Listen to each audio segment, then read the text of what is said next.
Asle Brasil e o Vivendo Antropoceno. Você está ouvindo Vivendo o Antropoceno. Apresentação, Marcos de Pádua. Boa noite, pessoal. Meu nome é Marcos Alexandre Cavalcante e agora você está na Rádio Web Alemão ouvindo o programa Vivendo o Antropoceno.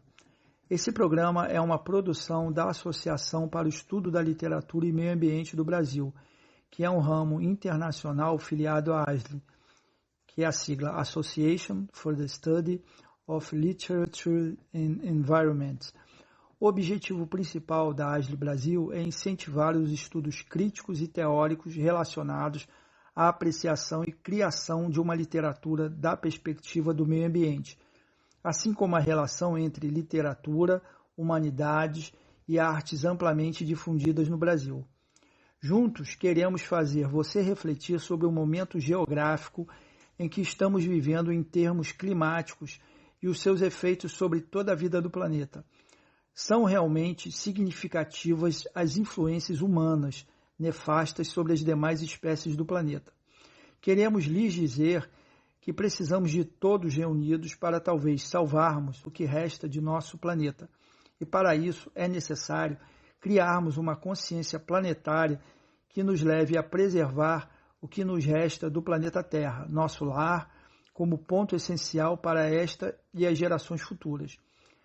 Então eu vou dividir estas preocupações em forma de ideias a serem colocadas por uma série de amigos que se juntarão a nós todas as quartas-feiras, de 18 às 20 horas. Entre estes amigos, encontra-se comigo no momento a pesquisadora e professora Zélia Bora. Ela é doutora em estudos brasileiros e portugueses pela Brown University, professora titular da Universidade Federal da Paraíba. A professora Zélia também é fundadora e presidente da ASLE no Brasil. Atualmente dedica-se à pesquisa, à publicação de livros e artigos. Ela também é presidente da Associação para o Estudo da Literatura e da Ecocrítica. A professora Zélia irá nos dizer o que é o Antropoceno e por que o Antropoceno passou a ser esse evento existencial sobre o qual todo o futuro do planeta encontra-se comprometido. Passo então a palavra à professora Zélia para anunciar o próximo momento, que é o quadro de entrevistas, e o nosso entrevistado de hoje é o professor Fabiano Gumier Costa, doutor pela Universidade do Pará em Desenvolvimento Socioambiental. O professor Fabiano é também especialista em gestão e manejo ambiental. Para a entrevista com o professor Fabiano, então eu convido agora a nossa colega doutora Zélia Bora. Ok, boa noite, ouvintes e colegas que participam da produção Vivendo o Antropoceno e especialmente o nosso convidado, Dr. Fabiano. Esta é a primeira de uma série de entrevistas sobre a importância dos pássaros no espaço urbano.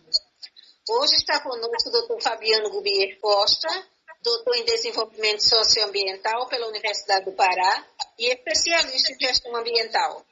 Fabiano ocupa o cargo de analista ambiental desde 2002 e atualmente trabalha no CEMAV, Centro Nacional de Pesquisa e Conservação de Aves Silvestres, do ICMBio em Cabedelo, Paraíba.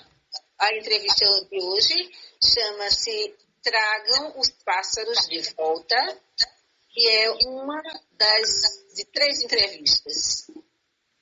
Boa noite, Fabiano. Sabemos que há vários projetos internacionais em países do Sudeste da Ásia sobre a conservação da biodiversidade, especialmente relacionada à volta dos pássaros ao espaço urbano, em países como Malásia e Singapura. No continente americano, há projetos em andamento desde o início desse novo milênio, empenhados na urgente necessidade do restabelecimento das áreas verdes nas zonas urbanas. Esta tem sido uma crescente preocupação de especialistas, pessoas preocupadas com os danos causados ao meio ambiente e aos não humanos nas cidades. Em relação ao Brasil, nós gostaríamos de saber quais os principais projetos em curso no Brasil sobre o assunto.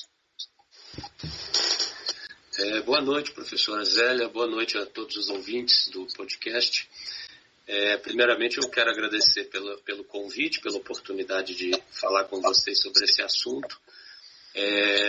eu trabalho no Instituto Chico Mendes de Conservação da Biodiversidade, que é um órgão do Ministério do Meio Ambiente que trata da gestão das áreas protegidas, das unidades de conservação, e também possui centros especializados em pesquisa voltados para a conservação da biodiversidade.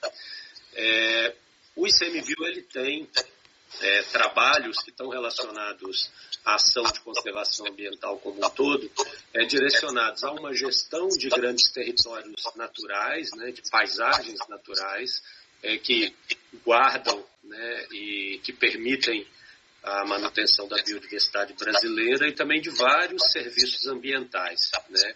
Então, as aves são um grupo aí de fauna muito importante também nesse contexto.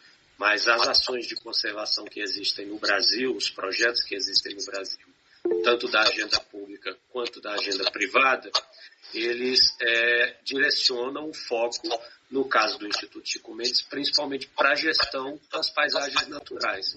É a manutenção desses hábitats, né, em grandes extensões, representando grandes parcelas de ecossistemas brasileiros, que vão permitir que os seres vivos, tanto da fauna, da flora, né, continuem existindo nesses ambientes, mantendo essa complexidade desses ambientes e provendo a sociedade de vários serviços ecossistêmicos.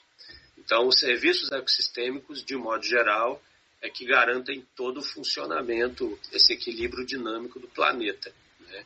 Então, o foco ele é na conservação de espécies, é na conservação de plantas e animais, mas também é na manutenção de vários serviços para a sociedade: alimento, água, energia, regulação climática, bens minerais e vários desses fatores. Muito bem, professor. Gostaríamos de saber quais princípios ecológicos são capazes de nos prover, o desenho de paisagens ideais para um ambiente urbano e sustentável. Essa pergunta é muito importante e relevante também, porque, como eu falei do desenho de unidades de conservação e de outras áreas protegidas, que não são unidades de conservação pelo entendimento da lei, como terras indígenas, territórios quilombola, projetos de assentamento especiais, são também tipos de áreas protegidas, e as unidades de conservação são outros tipos de áreas protegidas. Por unidade de conservação, a gente tem os parques nacionais, as florestas nacionais, reservas extrativistas. No total, são 12 categorias de unidades de conservação. Então, o desenho ideal de conexão de paisagem, ele tem que pensar exatamente um contínuo de ambientes naturais, né, que ajude a proteger fauna, flora e os serviços ecossistêmicos. O grande problema que a gente tem na realidade das grandes cidades, do mundo todo, não só no Brasil, é que à medida que a expansão urbana acontece, e na maioria dos casos ela acontece sem um planejamento adequado ou sem seguir um planejamento que foi dito nos seus planos diretores, a cidade acaba crescendo de uma forma autônoma e o poder público não consegue dar conta. Essas áreas verdes elas começam a ser isoladas e fracionadas, reduzidas em tamanhos cada vez menores. E isso muitas vezes inviabiliza a continuidade desse ambiente como um ecossistema equilibrado. Então, por exemplo, se num ambiente urbano ocorre um desmatamento intenso e o que era uma área de floresta, por exemplo, de 1.000 hectares, se reduz a 100 hectares, você reduziu o habitat, você reduziu a quantidade de espécies e indivíduos de determinadas espécies que vivem ali, que é o que a gente chama de população.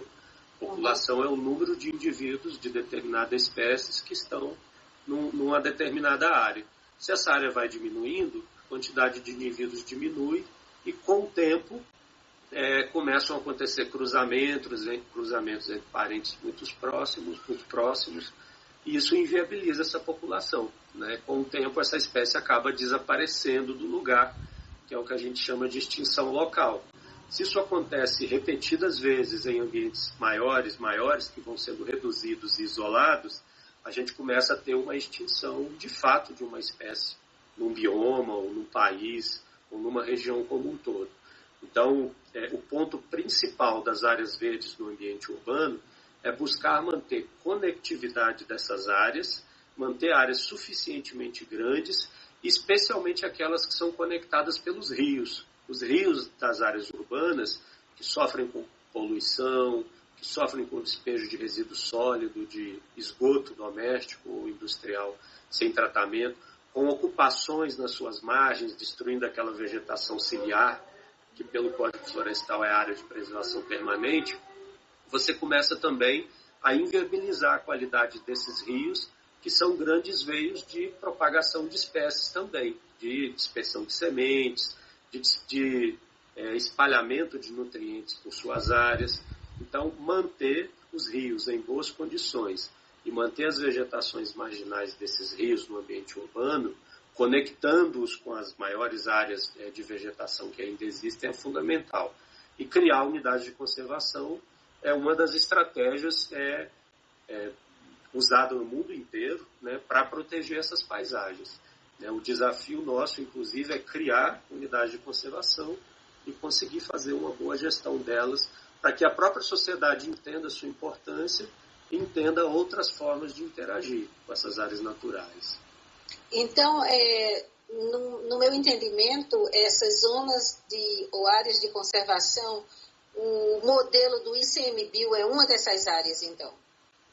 Isso. O modelo que o ICMBio aplica é uma lei federal do ano 2000, que é o Sistema Nacional de Unidades de Conservação da Natureza. Esse sistema, essa lei de 2000, ele veio para organizar essa principal estratégia de áreas protegidas no Brasil, que é uma estratégia que a gente chama de conservação in situ. Você reconhece áreas razoavelmente grandes, ou muito grandes até, né, que são representativas daquele bioma, daquele ecossistema regional, áreas importantes do ponto de vista de biodiversidade, há muitas espécies importantes ali, e são áreas também muito importantes enquanto provedoras desses serviços ambientais.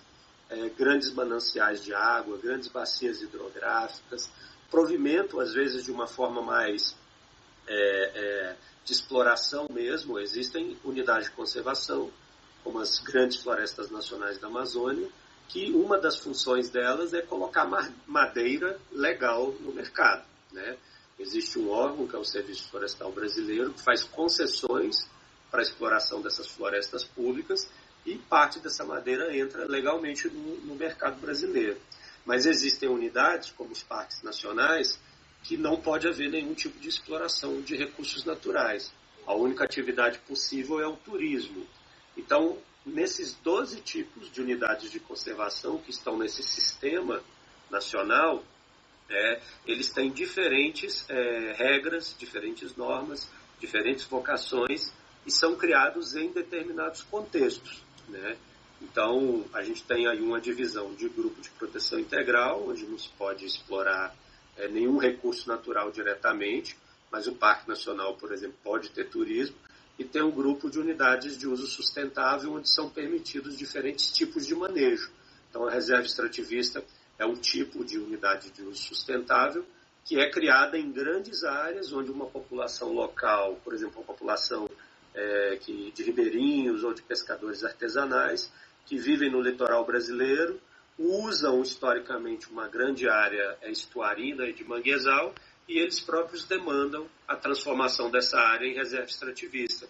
E essa área, então, uma vez criada, no nível federal geralmente se cria por decreto presidencial, essa área passa a ter regras de manejo e são destinadas para o benefício prioritário dessas comunidades tradicionais. Então, nesse grupo de 12 unidades, nós temos várias possibilidades de aplicar estratégias de manejo e conservação de acordo com o contexto, né? No Rio de Janeiro, por exemplo, o Parque Nacional da Tijuca é uma unidade de conservação do Grupo de Proteção Integral, que é um parque nacional. Lá não pode ter exploração direta, nem de madeira, nem de minérios, nem coleta de frutos, mas pode haver um turismo, e lá há um turismo em grande escala, inclusive. É uma das unidades de conservação com maior número de visitantes no Brasil, junto com o Parque Nacional do Iguaçu e o Parque Nacional de Fernando de Noronha, né? Então, o trabalho do ICMBio na gestão desses territórios, uma vez que são criadas as unidades de conservação federais, e também desenvolver agendas de pesquisa e manejo para melhor gerir essa sociobiodiversidade, como a gente tem preferido chamar ultimamente, porque o nosso trabalho não se limita a cuidar de bicho e planta, é também pensar as relações sociais, as relações institucionais que acontecem nessas áreas e intervir positivamente para diminuir situações de conflito, diminuir situações de dano e ter um resultado positivo, um balanço geral para a sociedade. Perfeito. É interessante porque cada uma de suas respostas elas geram outras perguntas interessantes, que eu acho que é extremamente importante para os ouvintes, para todas as pessoas que estão acompanhando essa história ambiental brasileira de uma forma muito, digamos assim, muito aguçada. Então, eu gostaria de saber, essas unidades de conservação, você tem uma ideia de quando é que elas tornaram-se, ou se tornou um conceito legal do ponto de vista da legislação brasileira, porque a história ambiental brasileira, ela remete à época do Império, certo? Sim. Então, eu tenho a impressão que o José Bonifácio, na época do Império, já falava nessas unidades de conservação. Eu não sei, que meu conhecimento sobre isso ainda é um pouco reduzido. Mas eu não sei se, por exemplo, os parques nacionais, que foram criados na época do Império, se eles são os precursores das áreas de conservação atualmente. Sim, a relação é direta, sim, Zélia, porque o modelo que a gente utiliza no Brasil de unidade de conservação, ele é um modelo que ele se espelha em experiências internacionais, né? Existe a IUCN, que é a Aliança Internacional para a Conservação da Natureza, que ela tem, por exemplo, determinadas categorias de áreas protegidas, né? E vários países do mundo aplicam as categorias da IUCN da mesma forma que ela sugere, mas vários países também fazem adaptações, né? O primeiro país a criar uma área protegida chamada de Parque Nacional foi os Estados Unidos, que é o Parque Yellowstone, né? Que é o modelo do Yellowstone. Sim. Esse modelo Yellowstone, que ele é de 1872, inclusive tem uma crítica na literatura, né, sobre esse modelo norte-americano, estadunidense, que é feito pelo Antônio Carlos Diegues, né, o mito moderno da natureza intocada. Esse modelo do Parque Nacional de Yellowstone, que o primeiro é criado em 1872, lá nos Estados Unidos, ele tem uma ideia, né, de unidades de conservação muito relacionadas a um espaço com o mínimo de intervenção humana possível, em que o ser humano ele visita para contemplação, para camping. É muito comum a gente ver nos filmes americanos o pessoal indo acampar, né? Filmes de vários tipos, né? Romance, aventura, terror. Geralmente quando é terror o povo vai acampar lá e acontece alguma coisa ruim.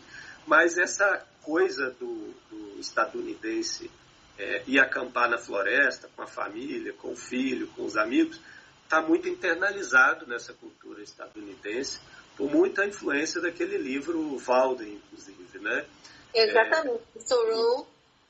Isso, então, esse livro Thoreau, ele influenciou muito essa mentalidade estadunidense para essa concepção de áreas protegidas, né?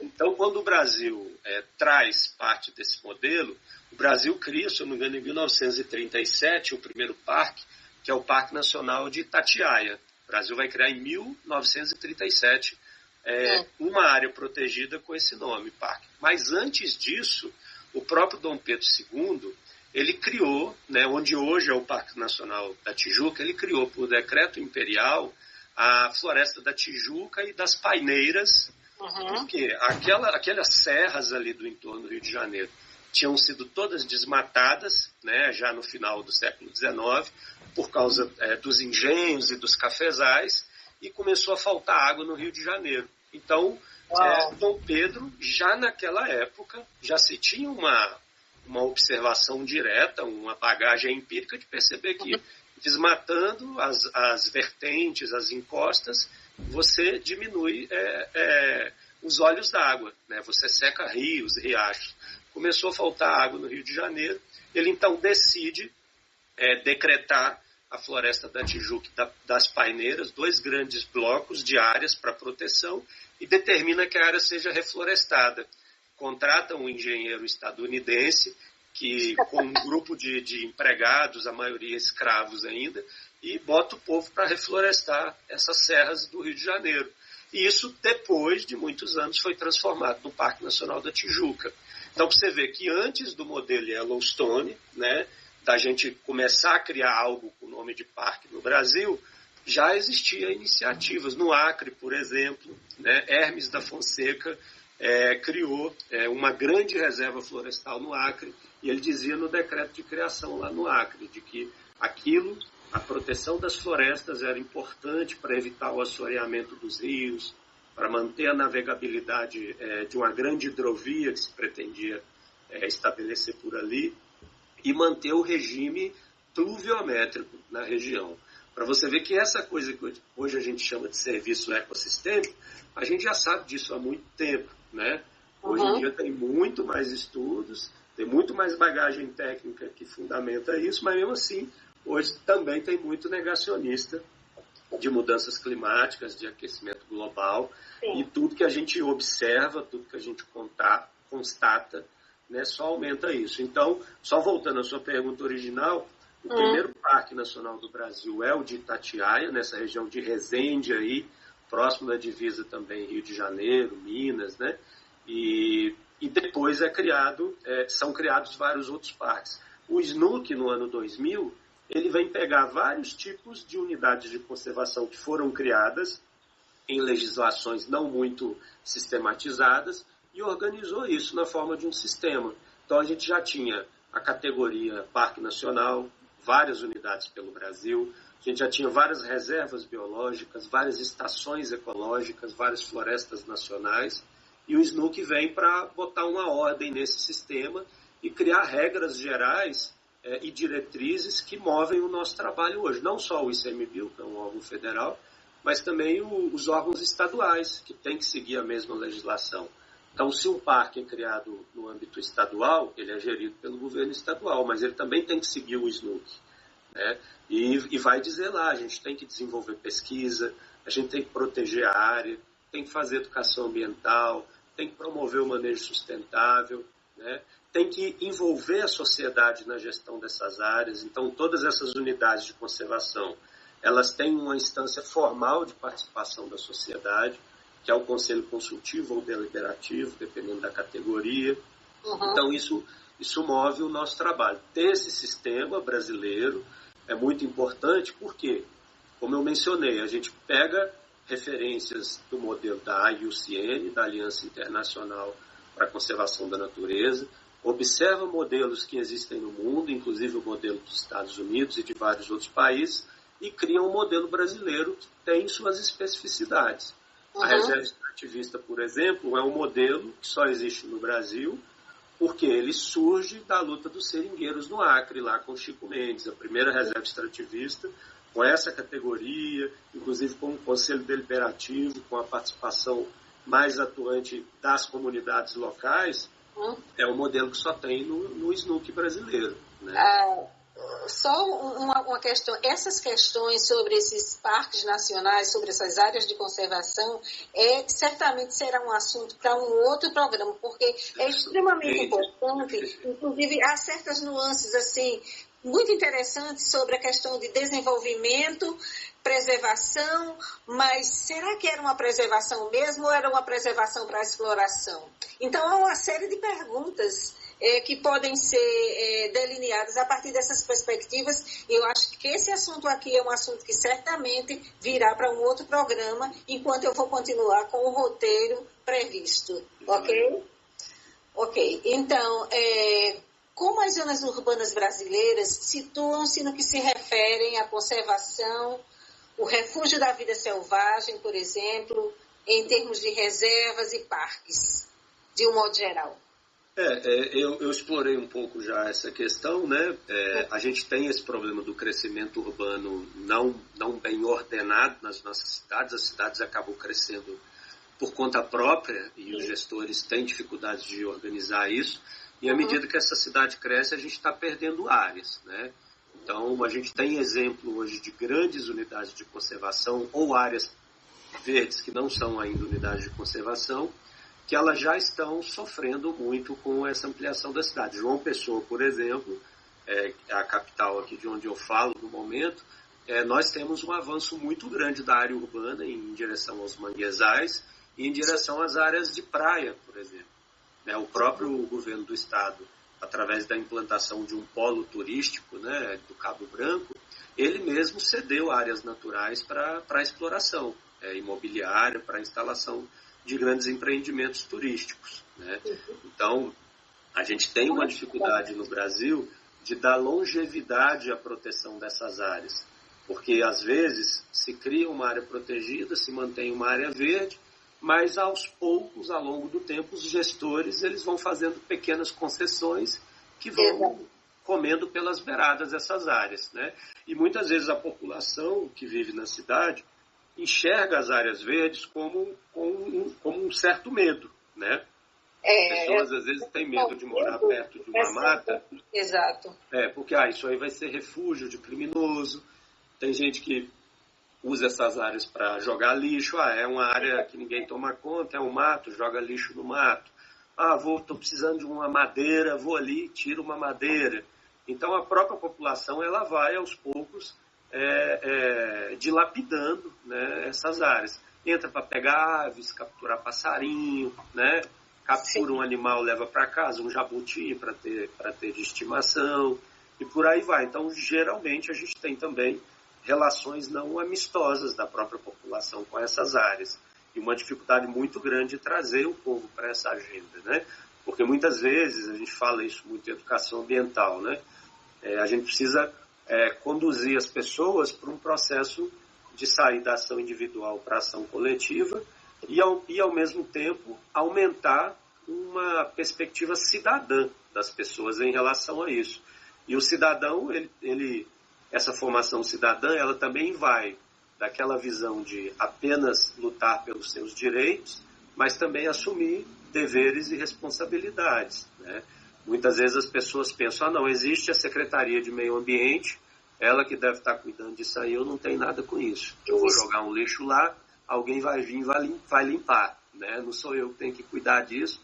Tem hoje a frase, né, muito na moda, eu pago os meus impostos, então eu não preciso fazer mais nada. Então isso prejudica, né? A gente sabe que é a mobilização coletiva, é o engajamento de grandes grupos que pressiona atores políticos, gestores, a tomarem decisões mais adequadas, né? Então isso é muito importante em todo esse ambiente urbano, e no ambiente rural também como um todo, né? Essa sua última afirmativa, ela é extremamente importante para o conceito de antropoceno, não é? Que é essa inter-relação de destruição entre a população e os governos e as sedes de poder. Isso é algo que a gente vai voltar nas outras entrevistas. Tem um exemplo assim muito prático, né? Na universidade em que eu ensinei por vários anos, há um clima de perfeita, não sei se eu posso usar esse termo, de perfeita desorganização ecológica. Gatos e cachorros abandonados e errantes percorrem os campos. Os gatos são atacados pelos cachorros famintos e abandonados, enquanto são vistos, os gatos, como predadores, pondo em risco a vida dos pássaros e outras vidas selvagens que habitam a pequena mata que circunda o campus. Certo? E isso aconteceu, eu observei inclusive um biólogo que ia caminhando na minha frente no campus e com raiva dos gatos, eu digo, peraí, mas a questão dos gatos é um problema humano, não é um problema dos gatos. E aí eu pergunto, em sua opinião, o que é que poderia ser feito para se minimizar esse problema específico? Porque eu acredito que não é um caso só desse campus que eu trabalhei em João Pessoa, mas também de outros lugares, onde animais são abandonados, jogados e por aí vão as coisas. E isso está relacionado também, né, Zélia, àquilo que eu acabei de falar. A visão que as pessoas têm dessas áreas verdes no ambiente urbano, né? Muitas vezes é o lugar de esconder, se livrar de alguma coisa. E os animais indesejados, né, os animais domésticos indesejados, eu tive uma ninhada de gato, não tenho como criar, não estou conseguindo gente para doar, eu vou soltar em algum lugar. A minha família, por exemplo, né, mora no interior de Minas, onde eu me criei, mas já saí de lá há mais de 20 anos. A gente mora em um sítio, em frente ao nosso sítio passa uma rodovia, e lá se tornou um ponto oficial de abandono de gatos e cães, né? E a minha família, minha mãe e meus irmãos começaram a acolher gato e cão. Lá no nosso sítio tem uma população flutuante hoje de uns 35 cães, 35 cães, e gatos a perder de número, né? Isso porque o pessoal vê ali um sítio, tem bastante mata, é pequena a área, mas tem muita área de mata ali, um fragmentozinho na zona da Mata Mineira, e o povo abandona. Os campos universitários que têm áreas de floresta, e geralmente os campos universitários que estão em cidades grandes são áreas enormes, com grandes fragmentos ali, e o povo faz a mesma prática. Aqui na Universidade Federal do Paraíba acontece isso, em alguns campos do Instituto Federal da Paraíba também. Eu tenho uma professora amiga minha da Universidade Federal de Alagoas, que inclusive ela criou uma ONG lá para tratar desse assunto, né? Excesso de animais abandonados em maior quantidade de gatos, e porque o povo tem essa visão. Olha, é uma área com acesso livre, né? Geralmente o campus está a maior parte do tempo com as portas abertas para o acesso da comunidade. As pessoas entram e abandonam, né? Numa visão de que eu resolvi o meu problema. Mas, na verdade, ela transferiu o problema para outros e criou um problema de gestão muito grande para esses campos. Ok, professor. Eu gostaria de saber, não é porque os confrontos são tantos, as tensões são tantas em relação à nossa pergunta, tragam de volta os pássaros, que eu pergunto aí, como os pássaros podem viver na zona urbana sem se tornarem caças humanas por indivíduos que os mantêm em gaiolas e outros animais? Porque diante de tantos percalços, diante de tantos problemas, eu até fico pensando, será que é viável nós tentarmos trazer os pássaros para o espaço urbano? Ou não? Zélia, essa pergunta é muito interessante, porque as aves, né, são um grupo muito emblemático, né? Tem uma relação muito intensa com o ser humano. O ser humano, né, há muito, interage com as aves de modo geral, né? Tanto no sentido da contemplação quanto do aprisionamento, né? Aquela tentativa de trazer o animal para perto de si, para ter o canto dele ali em casa, para sua diversão, para seu prazer e tudo mais. As aves também são usadas para alimentação humana, né? Em vários casos, né? Mas, infelizmente, as aves são um grupo da fauna extremamente sob perigo no mundo todo, né? As estimativas hoje falam de quase 11 mil espécies de aves no mundo inteiro, né? No Brasil, as estimativas falam em quase 2 mil espécies de aves no Brasil. Só no bioma da Caatinga, por exemplo, a gente tem mais de 500 espécies de aves registradas. E por aí vai. Se a gente for olhar no Brasil, nos vários biomas, Mata Atlântica, Amazônia, Cerrado, Pantanal, juntando tudo que a gente tem de aves no Brasil, a gente tem nessa faixa de perto de 2 mil espécies. Mas uma boa parte das espécies de aves estão sofrendo algum tipo de redução na sua abundância, levando a diferentes níveis de ameaça dessas espécies, né? Sem dúvida nenhuma. Então, a gente tem, por exemplo, aves que são consideradas criticamente ameaçadas, são aquelas que estão realmente com risco próximo de uma extinção, né? Então, isso desperta na gente um alerta muito grande. E por que as aves são um grupo tão ameaçado, né? Porque as aves dependem muito dos hábitats grandes o suficientes para elas se reproduzirem. Elas se deslocam em grandes áreas em busca de alimento, elas dependem de frutos, de sementes, dependem de insetos, dependem de vários outros pequenos animais. Há aves que predam outras aves, né, como os gaviões, né, as corujas. Há aves que se alimentam de animais em decomposição, o mais conhecido são os urubus, né, mas outras aves também se alimentam de carniça. Então, tanto no ambiente urbano quanto fora dele, quanto mais ameaças a esses hábitats naturais, a aplicação de veneno, de inseticida, vai reduzir a quantidade de insetos. Eles são aplicados para isso, né? Para diminuir os insetos pragas em monoculturas grandes. Isso leva à redução de insetos numa área e contaminação de alimentos. Então as aves morrem por intoxicação e começam a ter problemas por redução da disponibilidade de alimento. A mesma coisa, aves nativas que vivem nas matas, na Mata Atlântica, por exemplo, elas evoluíram se alimentando de frutos dessa natureza. Se a gente começa a reduzir a abundância de determinadas espécies, que são alimentos chaves para algumas aves, essas aves naturalmente também vão ter problemas para se manter nesses ambientes, as populações vão reduzindo e as espécies vão ficando em situação de ameaça. Então, para que a gente tenha aves no ambiente urbano, a gente precisa manter essas áreas verdes e precisa reduzir o plantio de espécies exóticas na arborização urbana. Nós temos um problema muito sério, não só no Brasil, esse é um problema do mundo todo, mas a história no Brasil, ela acontece com os portugueses, que quando chegaram no Brasil e viram toda essa biodiversidade tropical, eles não acharam isso bastante, né? Começaram a levar espécies daqui para outros lugares, espécies da flora, para outros lugares, para suas colônias por aí, e do mesmo modo trouxeram espécies da Ásia, da África, da Oceania para cá, para o Brasil. Tem uma série de plantas hoje que existem no Brasil que a gente nem sabe que elas não são daqui, que foram trazidas após a chegada dos portugueses. A manga, por exemplo, não é nativa do Brasil, a jaqueira não é nativa do Brasil, o jamelão, que aqui no Nordeste o pessoal chama de oliveira, também não é nativo do Brasil, e muitas outras espécies. Então a gente tem já há mais de 500 anos alterações na nossa flora nativa por entrada de espécies exóticas. E também entram espécies da fauna exótica também, desde pequenos invertebrados que se tornam grandes pragas, a exemplo do caramujo africano, o molusco, né? E várias plantas também.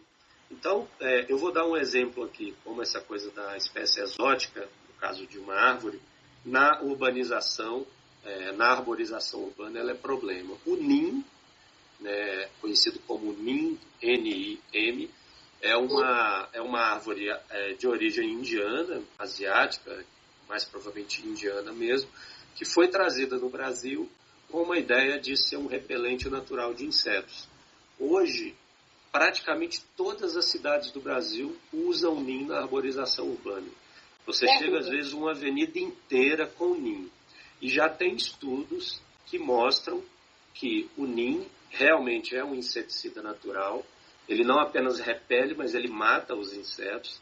Abelhas nativas brasileiras, que são muito mais sensíveis do que aquela abelha italiana ou abelha africanizada, a Apis mellifera, elas, quando visitam a flor de um NIM, elas morrem, né?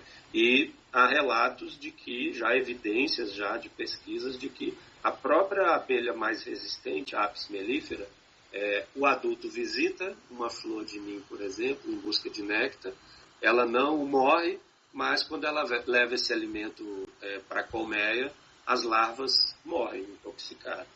E eu escuto muitos colegas que trabalham com aves dizendo a abundância de insetos está diminuindo num contexto geral e isso tem afetado as populações de aves, porque os insetos são alimentos chaves para as aves. Outra coisa que prejudica a convivência das aves com o ambiente urbano é o ruído, né?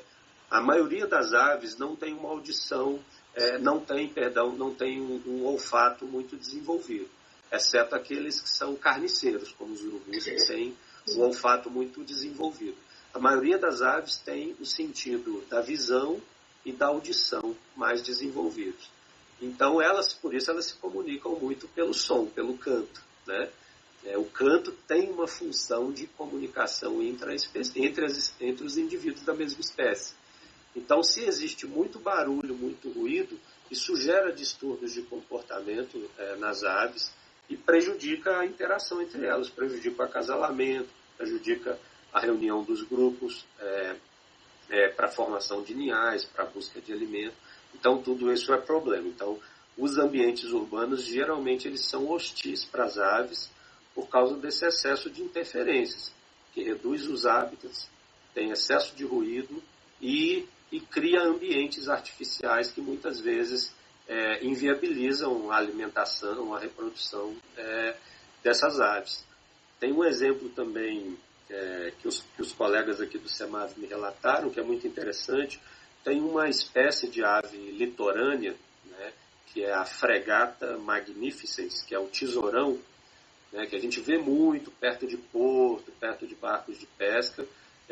Tem um formato assim, parecido com uma gaivota e com o rabo dividido em V, por isso que é chamado tesourão. E acontece muitos acidentes em grandes cidades litorâneas com linha de cerol, né?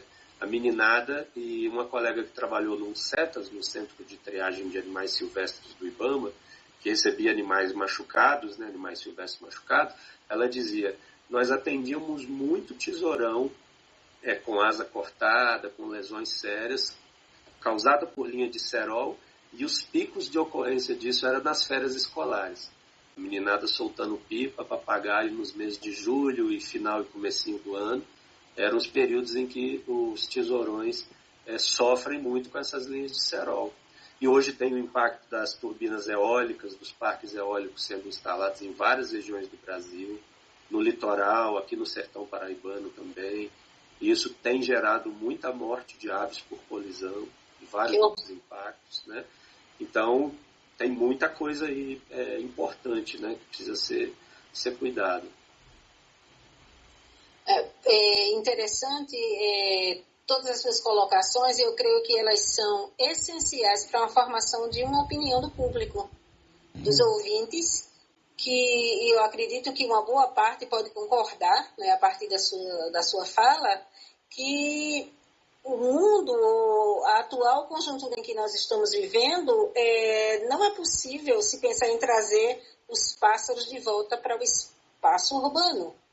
Por conta, e aí a única coisa que eu vejo em relação a isso é a redefinição ou uma definição para que todos compreendam bem o que é o antropoceno. Então, realmente nós estamos vivendo no antropoceno, né? Nesse período de devastação geral, nesse período de deseducação ecológica, porque a questão dos pássaros, a ausência de árvores, digamos, o plantio de árvores que matam os insetos, então cria todo um problema, um desequilíbrio ambiental, indubitavelmente, né? E aí, professor, nós já estamos chegando ao fim da nossa entrevista. Eu gostaria de saber, da nossa primeira entrevista, não é? Eu gostaria de saber, e os ouvintes também, obviamente, qual seria a sua mensagem final para o programa de hoje? Bom, como mensagem final, eu gostaria de dizer que a gente não pode desanimar dessa luta em relação ao meio ambiente, porque o meio ambiente ele é um bem coletivo, é um bem de todos nós, e geralmente nós temos uma realidade em que o modelo de desenvolvimento atual que domina o mundo todo, ele degrada excessivamente o meio ambiente.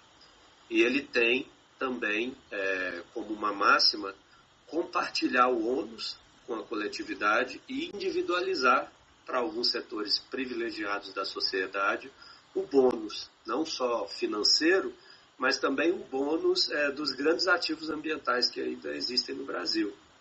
Toda essa discussão que a gente faz, ela tem uma conexão muito forte com a ideia de racismo ambiental, né? São as populações mais pobres, mais carentes que vivem nessas áreas mais degradadas, enquanto aqueles que são os grandes atores do modo de produção vigente, que se beneficiam dos grandes paraísos ecológicos e ambientais. A nossa luta ela tem que ser para democratizar um ambiente natural de qualidade para todas as pessoas, mas isso não é possível sem o envolvimento da sociedade como um todo.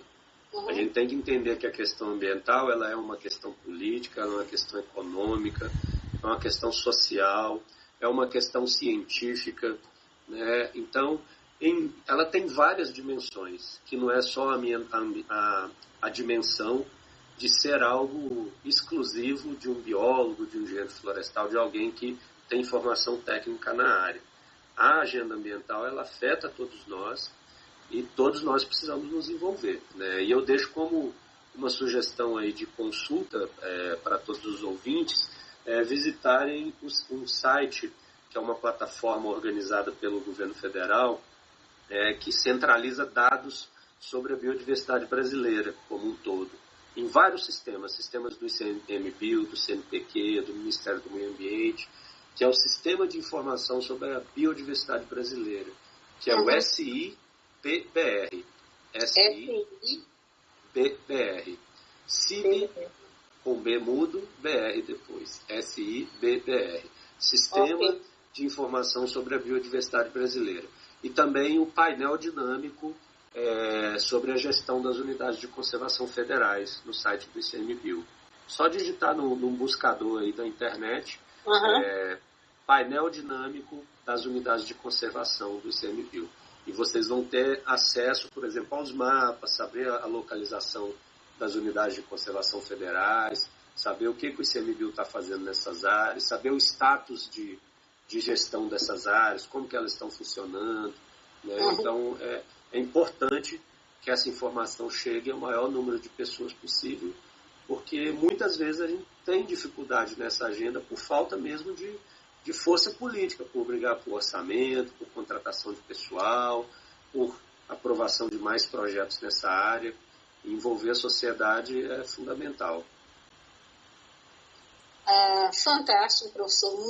Somos muito agradecidos pela sua presença e, obviamente, você vai voltar, porque esse assunto não se esgota nessa entrevista, não é? Todos nós agradecemos, temos mais a que agradecer a todos os ouvintes, a todos os colegas que estão presentes, que não estão presentes, mas que são parte da produção desse Lab Radio Web alemão.